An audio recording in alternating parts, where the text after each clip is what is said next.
That's good. Good morning, everyone, and welcome to Louisville's Emergency Operations Center.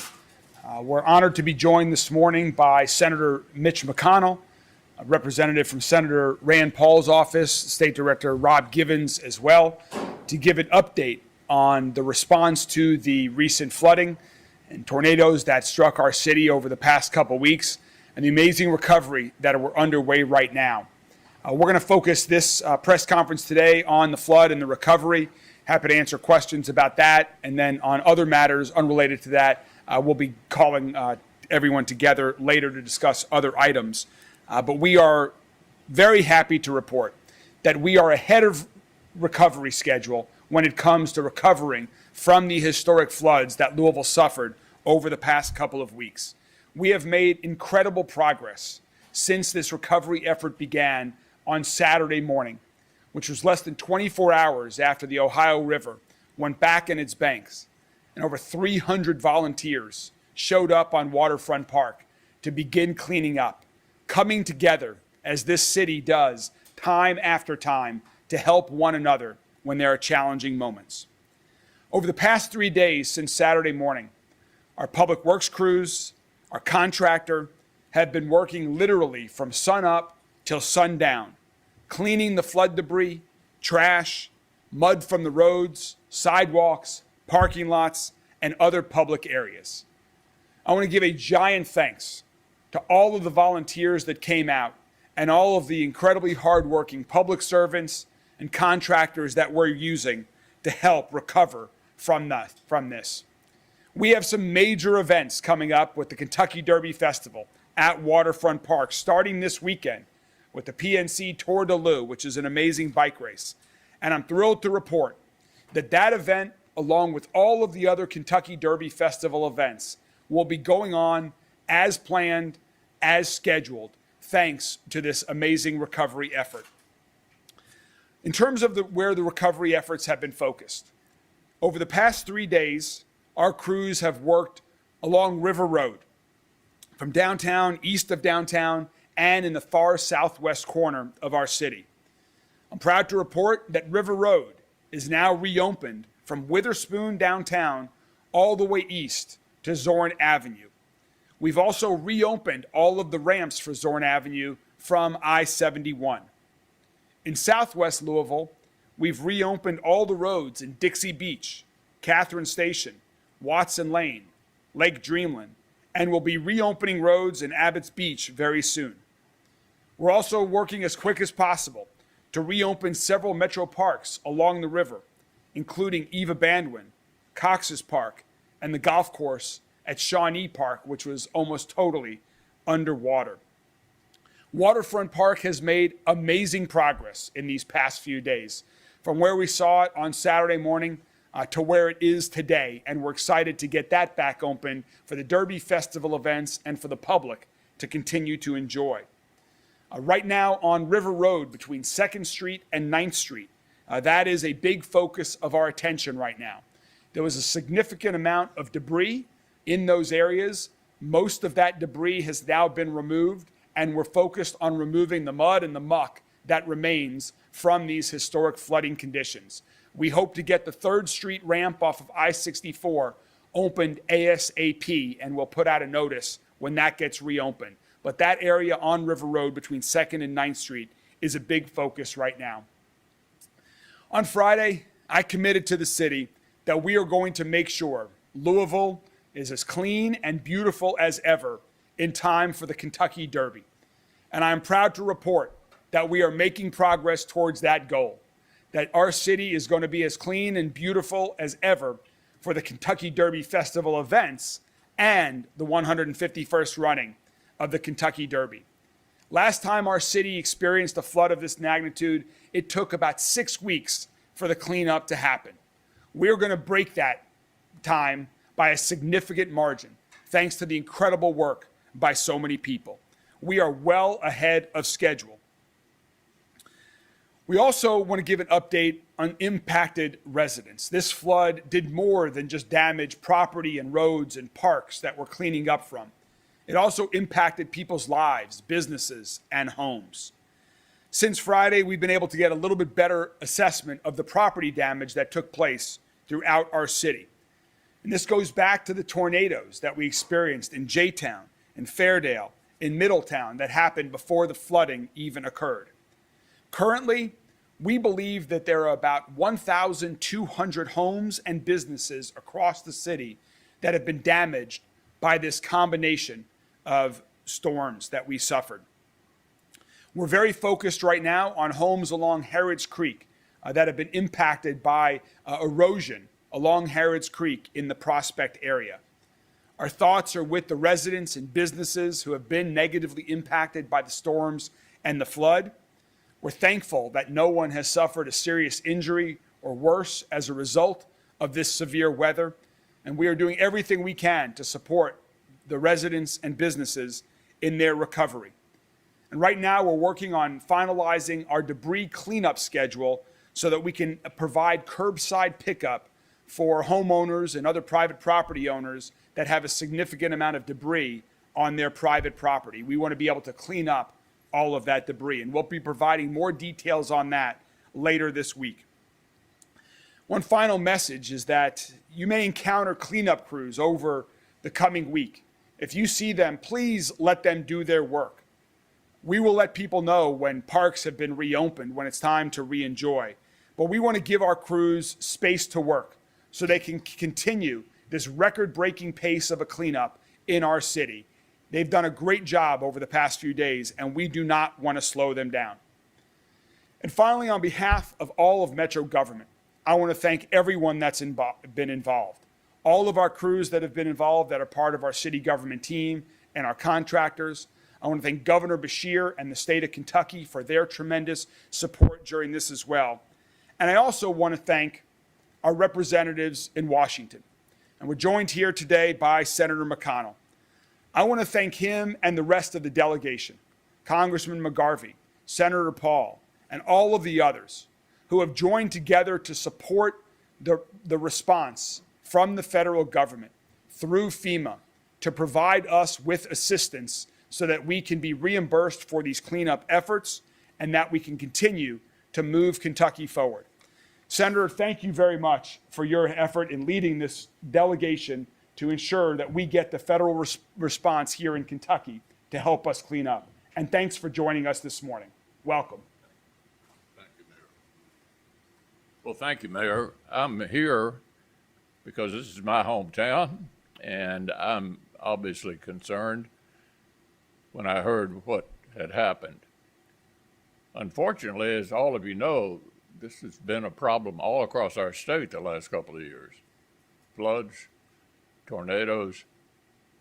It's been a very, very active period for these kinds of disasters. I remember years ago when, before we went to Metro government, I was running for a local office here, and we had a 6-week ice storm.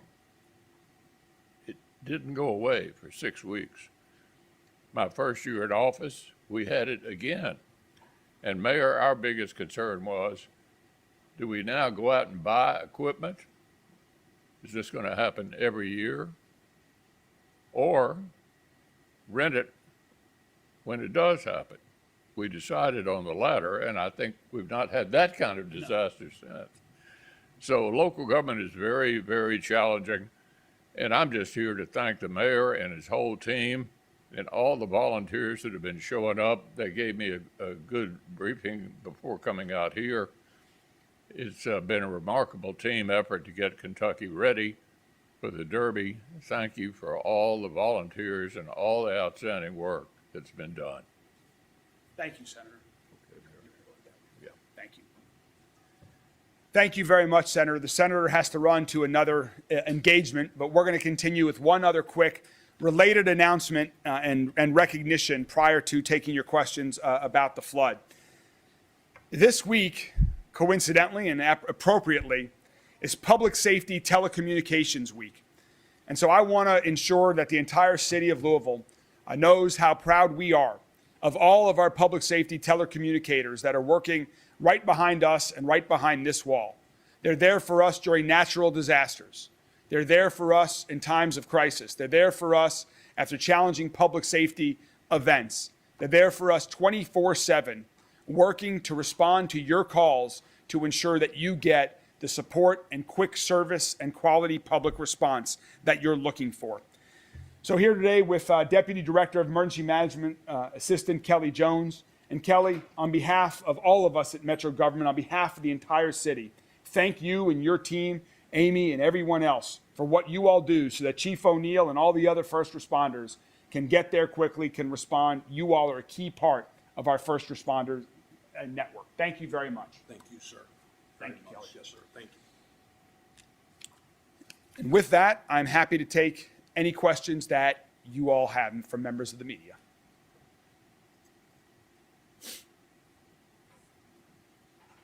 You mentioned the areas that you'd like to focus yes. on, Mayor Greenberg, specifically, southwest corner of the city. Anywhere else that still maybe hasn't been touched as much yet, or you're still planning to get to? Yeah. What are those key areas of focus? Sure. So we are going to focus on every area of the community that suffered flooding. And the areas that suffered the flooding from the Ohio River are southwest, in the west, around the Shawnee Golf Course, and then really from the downtown area east. Those are the areas. So we're going to focus on every area that was touched. Again, really focused on the public areas. Individual property owners are responsible for the cleanup of their property. Of course, we will help them with any type of FEMA or other aid and assistance and reimbursement that is available, and then we'll also clear their debris. But we started right in and around Waterfront Park. We also made sure we got the roads in southwest Jefferson County reopened as well. And then we're going to continue, and if we discover new areas that need attention, we will add those to the list. But right now, we're spread out over all of those areas. We have 16 crews that are working right now from sun up till sundown. And so they're able to spread out around the city. I think we have 4 of them right now that are working between the 2nd and 9th Street areas on River Road. But again, we're trying to get to every area in record time. Mayor, this is a question for the senator. Obviously, he left. Do you believe President Trump should sign a major disaster declaration to open up some of those FEMA opportunities for the state? I believe that the FEMA and the federal government should provide all of the response that we expect, which is 87% of the reimbursement is what we're expecting here in Louisville, Jefferson County for our cleanup. So I'm hopeful and have no doubt that the federal government will come through, as they have every other time in the past throughout our nation's history, to support us in this cleanup from this national disaster. But beyond cleanup, like specifically major disaster declaration to allow some of those folks to get the build back costs that they would need. Do you think that's appropriate? Do you think the president should sign that? I do think that's appropriate, and I'm hopeful that he will do that.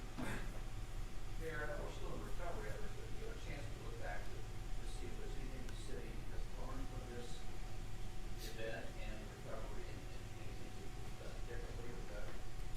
Well, we're always looking to learn. I mean, after we had the historic snowfall earlier this year, we've been gathering. We engaged some consultants to help us make sure we improve so that next time we have historic snow event, we'll do an even better job of clearing our roads and getting the city moving again. So we're in that right now. So far, I'm incredibly pleased and proud of what I've seen. This was the 8th largest flood in our city's history, and the flood protection system that we have invested in over the decades held. It worked. And we were very fortunate not to lose any life, to have serious injuries. And the property damage that we have suffered is on the riverside of the flood protection system for the most part. There was certainly some flash flooding that happened within from when the rain was coming, but in terms of the river flooding, it's worked. And so I think that that has shown investing in MSD's flood protection system is incredibly helpful. And then moving quickly is another thing that we've learned is important to do, and that's what we have done. We started planning the cleanup before we were even ready to clean up, so we could work both public agencies with the private sector to move even quicker, knowing it would cost the city some funds, but also knowing that we have this expectation of the FEMA reimbursement. We are prepared to do that Saturday morning. So far, I'm very pleased with what we're seeing. There's always opportunity for improvement, and we'll be debriefing on that as we day by day as we go. And the Derby Festival of Thunder over in Louisville is a huge economic impact. I was told it's close to $100 million. Businesses, hotels, everything. Is there any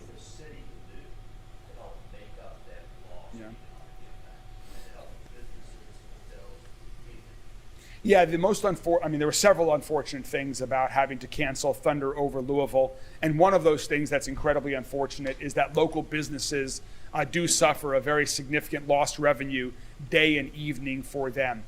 And unfortunately, because we're not able to reschedule Thunder over Louisville, that is lost revenue. We're very hopeful that people from around the city and state and region come enjoy all of the other Kentucky Derby Festival events, stay and enjoy our restaurants, our hotels. That's part of the reason why this morning I started my morning at the Kentucky Derby Museum and spent 2 hours with radio stations from around the state that were in town to encourage people from all over the state to come visit us here in Louisville during the Kentucky Derby Festival events, but also year round. And so I'm hopeful that we have record-breaking attendance at the other Kentucky Derby Festival events. Of course, Derby weekend will be good, but I was also talking about the other 48 weeks of the year when there are amazing things to do in Louisville and all the reasons for people to come visit. I'm hopeful that that helps make up for some of the lost impact from losing Thunder over Louisville. Mayor, on the Harrods Creek, on the homes that are sliding down into Harrods Creek, what exactly is the city doing to help those neighbors? And is there anything happening to kind of maybe try to prevent any more from sliding? Kelly's. Yeah, great question. So we're working with the state. This is a process that's a little bit unique to us that we haven't seen here in Jefferson County yet. So we've reached out to the state. We've got engineers coming in. We've got people at the state level trying to go look, see what's happened, see what all our possibilities are. And again, it's a little bit new to us, and we were discussing it yesterday. It could take us 2 or 3 weeks to figure out exactly what the long-term remedy is. But again, we've spoken personally with both homeowners. They're very comfortable with what we're doing, and we'll not only try to help assist where we can, and if we can, to shore that up, but we'll learn something for the future, so if it happens to us again, we'll be ready for that. Are you guys going out there at all today, to look at it? Any work being done like right now? My office is not, because we've already been there a few times, but you could see some people from the state or from those contractors out there on site. That could be possible. On that topic, do you have any concern now that the floodwaters are receding that there are other homes in that area that could be at risk as this goes forward? Anything is always possible, but we've not been made aware of any concerns like that. And if we are made aware of it, we'll get on it just as quick as we got on those. Paul. It's unique, Paul. We're working on it to try to understand it. Is it from a flood? Is it an act of God? Is there so many things that could be considered? We're truly in a little bit of new territory right here. If you ask me that question in a week, I'll probably be able to give you a better answer. But it's just a couple of days in. It's new to all of us, and we're trying to figure that out exactly because this office doesn't make that final decision. Mayor, as far as those 12,000 homes and businesses, I know. Sorry, 1,200. 1,200. Okay. A lot of them are in J-Town. I know they've applied for individual assistance federally. Do you have an update on, have we heard back as far as J-Town's concerned, that individual assistance? So I don't have specific word on that. We do expect that Jefferson County is going to be added to the statewide designation that the governor has issued. The only reason Jefferson County is not yet on that is because when they came to do the assessments, most of Louisville was underwater at that point in time, so they weren't able to fully do the assessments, and so we expect that to be added, and that should help with that as well. But we'll get back to you on the specifics for the J-Town residents here, but we expect that all to happen in the coming days to be available. Craig Greenberg, and you touched on this a little bit earlier as it comes to curbside pickup and cleanup. Is there a timeline for the cleanup and pickup and when homeowners would need to move their debris to the curb? I know you said there's Yeah, we encourage, so the question was about cleanup and pickup for homeowners. We encourage people to get their debris to the curb as soon as possible. We've been focused on getting the roads clear so that we can then start the cleanup. And so yesterday, we were able to start getting some roads reopened. We still have a few more to go. And then once we know that the roads are open and we can get our trucks through to do the debris cleanup, then we'll announce the schedule. So we encourage people to do it ASAP. At the same time, we know some people have a lot of debris and we want to give them some time so that they can fully get their debris to the curb so that they don't miss this window from the city to do their cleanup. Matt Gibson had said the other day that they're always considering, especially with the floods, different locations for different parts of the 70-plus events that they have leading up to Derby. Is that still a consideration? Will, like a chow wagon, be somewhere else in the city, not Great So the Lawn? question was about the Kentucky Derby Festival and moving some of their events based on the weather. So Matt can answer that question better than I can, but my understanding from talking to Matt last night about all these topics is that the Festival, for example, formerly known as the Chow Wagon, it's still going to be at the waterfront. They're going to slightly redo the map because the one part of it's cleaned up, but it's still unusable for a large event like the festival, is the north part of the Great Lawn.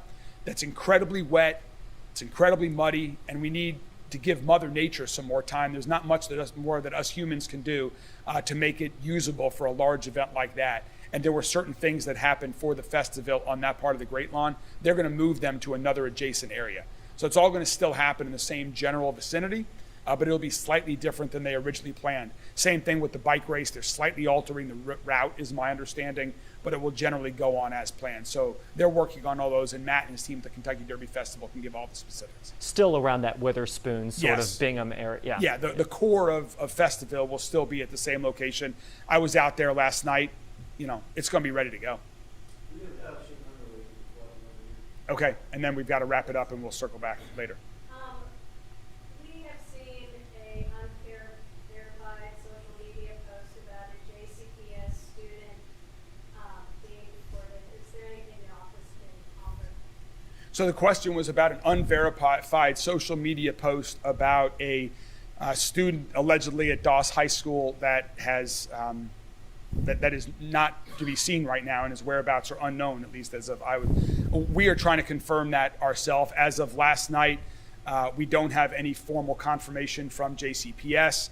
I did receive confirmation that nothing happened at Doss High School related to that, and I'm hopeful that later this morning we can get confirmation as to whether that is true or not. I just don't know whether that is true at this point in time. Well, Mayor, your office says that they'll release the third guest list later today. What goes into that process? That is the hope. We're looking to release this list. I know it's incredibly, there's lots of expectations on who our city's Derby guests are going to be. It's an honor to bring people in from around the country and world to visit Louisville where they might not otherwise visit here, and show them everything that we have to offer. What goes into that? What kind of people do you want coming to see the Derby? We want folks coming into Louisville that might not otherwise be here, that are investing in our city, that are considering investing in our city, that if they knew more about our city, might consider doing something in our city.